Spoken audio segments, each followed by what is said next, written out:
జాబిలంటే చిన్నదాని అంటే ఇది జాబిలంటే మళ్ళీ మళ్ళీ ఇది రాని రోజు. ఈ పాట ప్రతి పెళ్లిలో ప్రతి ఆర్కెస్ట్రాలో వేస్తారండి. అరే ఒక్కసారి ఆలోచించుకోండిరా, ఈ రోజు మళ్ళీ రాదు అన్న కవి భావన అర్థం చేసుకోకుండా మనం పెళ్లి చేసుకున్నాం, ఇప్పుడు అనుభవిస్తున్నాం. రాత్రి నా కల్లో దెయ్యాలు నన్ను వెంట పెట్టినట్లు, నేను పరిగెడుతున్నట్లు. అమ్మో, నాకు రాత్రి ఒక కళ వచ్చింది, భయమే చచ్చిపోయా. మీ కల్లో ఎవరు వచ్చారండి? ఆ పరిగెడుతూ పరిగెడుతూ నువ్వే వచ్చావు. ఏమండి, అదేదో కొండ ఉందటండి, నన్ను ఎత్తుకొని అక్కడ తీసుకెళ్లి దీపం పెడితే ఇలాంటి కళ్ళలు రావటండి. నిన్ను ఎత్తుకెళ్లి దీపం పెట్టాలా? తర్వాత కింద నా ఫోటోకి ఎవరు పెడతారు దీపం? ఎత్తుకుని పెట్టాలంట దీపం. వాళ్ళ అలక్కే నీలాంటిదే సెటప్ బాక్స్ లో సెటప్ ఉందని వాళ్ళ ఆయన మీద కేసు పెట్టిందంట. ఇప్పుడు ఆడదనేది ఆకాశం లాంటిదండి. ఎందుకంటే అమ్మ చందమామను చూపిస్తూ మనకు అన్నం తినిపిస్తుంది, తెల్ల చొక్కలు చూపిస్తూ తన్నులు తినిపిస్తుంది. ఎప్పుడైనా మంచి మొగుళ్ళు కావాలని ఆడవాళ్ళు వ్రతాలు చేస్తారే గానీ మంచి పిల్లలు కావాలని ఎప్పుడైనా మగాళ్ళు వ్రతాలు చేశారండి? ఎందుకంటే మేము ఆల్రెడీ మంచి వాళ్ళం. మంచి పిల్లలు ఉండరు, అందుకనే చెయ్యరు. అయినా పెళ్ళైన ఇన్నాళ్ళు అయినా సరే మనకు శోభనం జరగలేదు తెలుసా? నీతో శోభనం మెట్రో ప్రాజెక్ట్ లాంటిదే. అవన్నీ స్టార్ట్ చేయాలంటే స్ట్రాంగ్ గా ఉండాలి. ఏమంటే ప్రేమలో లేనప్పుడు పైరగాలను ఇష్టపడేవాడిని, ప్రేమలో ఉన్నప్పుడు పైటగాలను ఇష్టపడేవాడిని. పెళ్ళయ్యాక ఏ గాలిస్తే ఆ గాల్లో కొట్టుకుపోవటమే, మనం బీకేది ఏం లేదు. అదేం కాదండి, మేము బీటెక్ లో ఉండేటప్పుడు పెళ్లి చేసుకున్నాం అండి. నేను పాస్ అయ్యాను, వీడు ఫెయిల్ అయ్యాడు. వీడు పాస్ అయితేనే శోభనం అని నేను కండిషన్ పెట్టా. ఈసారి నేను బీటెక్ పాస్ అవుతున్నా, నీతో శోభనం చేసుకోబోతున్నా. ఏమండి, మీరు లేని ఒక్క క్షణం నాకు ఒక యుగంతో సమానం అండి. నువ్వు లేకపోతే ఒక యుగం కూడా నాకు క్షణంతో సమానమే.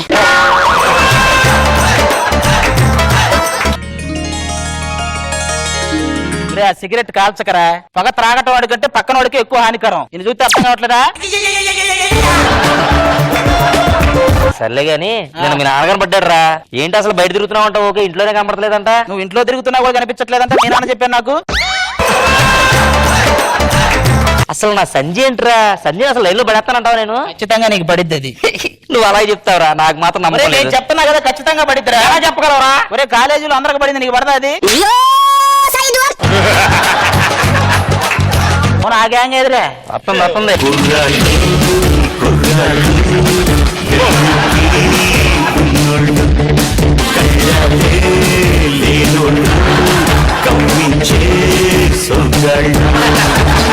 ఒరే నువ్వు ఆ పాటతో కదరా రావాల్సింది, నేను చెప్తా ఇచ్చి. ముసలాడోయ్ ముసలాడోయ్ మూడొస్తే పోతాడోయ్, బీపీ ఉంది షుగర్ ఉంది క్యాన్సర్ ఉంది పోతాడు రే.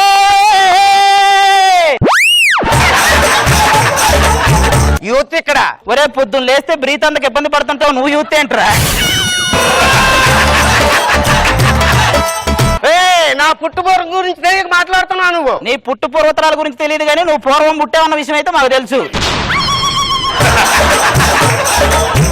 అయినా ఏం బ్యాచ్ రా మీది? ఒక అమ్మాయి కూడా ఉండదు. పడిందా నీ కన్ను?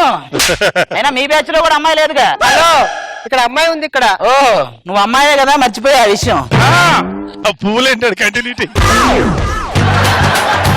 నువ్వు ఎవరినైనా అనుకని ఈయన కూడా అనుకో, ఎందుకంటే మా పెళ్లికి హెల్ప్ చేసిన వాడు తెలుసా? ఆ ప్రాసెస్ లో వాడు ఇంకా చాలా చేసి ఉంటాడు, అది నీకు తెలుసా? చూసావా, ఒకటి 70mm థియేటర్, ఇంకోటి 170mm థియేటర్. మీరంతా టూరింగ్ ట్యాక్సీరా కనపడుతున్నారుగా.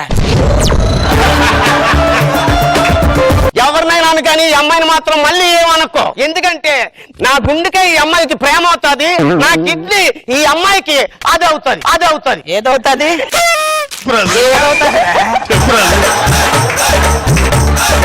నా గుండెకి దీని ప్రేమ అవసరం, నా కిడ్నీకి దీని ఆత్మీయత అవసరం. ఫస్ట్ దాని మొహానికి ఫోటోషాప్ ఎడిటింగ్ అవసరం. హలో, టాలీవుడ్ హీరోయిన్ ఇక్కడ. అది టాలీవుడ్ అయి ఉంటది, టేక్వుడ్ అయి ఉంటది, కరెక్ట్ కనుక్కో. ఏం మాట్లాడుతున్నావయ్యా? అసలు ఇక్కడ మేనస్ ఉందా? కంట్రీ బ్రో, ఇన్ని తిట్లు తిడుతున్నా కళ్ళగా అప్పగించి అలా చూస్తావేంటి? ఈ ప్రపంచంలోకి ఎలా అందగత్తెని చూస్తున్నాను. ఓ మై గాడ్, నువ్వు పక్కగా తప్పుకుంటే ఇంకా క్లియర్ గా చూస్తా. అయ్యా, అంటే అనుసయం చూస్తున్నావా? మరి లేకపోతే నిన్న అనుకున్నావా? నీలాంటిదే డాక్టర్ పీచు పదార్థాలు అన్నమాట కొబ్బరి పీచు తినిందంట. మొత్తం చిల్లర వాదాలంతా వచ్చారు బ్యాచ్. చిల్లర బ్యాచ్ అంటే ఏంట్రా? ఏం లేదురా, ఒక షేర్ చేసి 10 సెకండ్లు ఇది అందరికీ షేర్ చేయకపోతే చెడు జరుగుతుంది అంటారు చూసావా, వాడే చిల్లర కదవా. పదండి, ఇంకా క్లాస్ టైం అయింది. అయినా ఏం క్లాస్ రా ఇది, ఒక అమ్మాయి కూడా ఉండదా? వచ్చినా నువ్వు ఉంచవుగా అందుకని. Silence silence. Oh my god, మీ ఆవిడే కదరా, నువ్వెందుకు నిలబడతా? టీచర్ అయితే నేను లేచేవాడిని కదరా, మా ఆవిడ కదా అందుకే లేచా. ఇంట్లో ఉన్న మీ ఆవిడకి కాలేజీలో ఉన్న మీ ఆవిడ తేడా ఏంటి? ఇక్కడైతే ఒక టాపిక్ తీసుకొని 1 గంట క్లాస్ పీకిద్ది, అక్కడ ఏ టాపిక్ లేకపోయినా గంటల పీకుద్ది. సరే సరే కూర్చో. ఆ.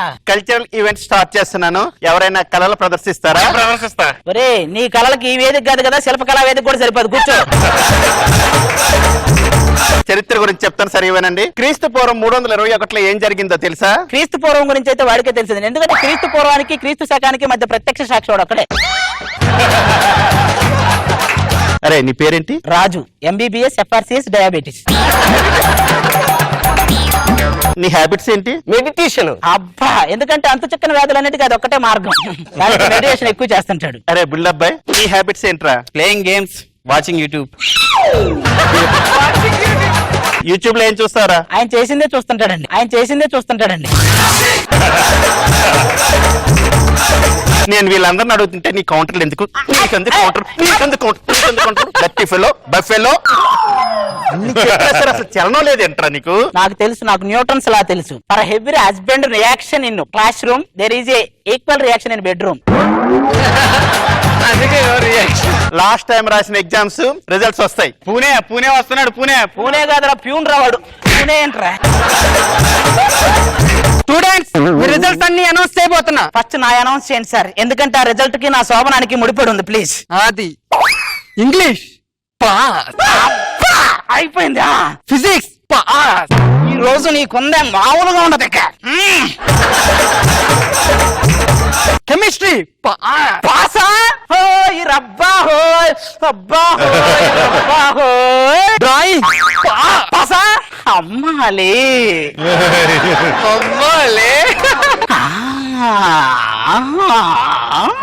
M1 fail.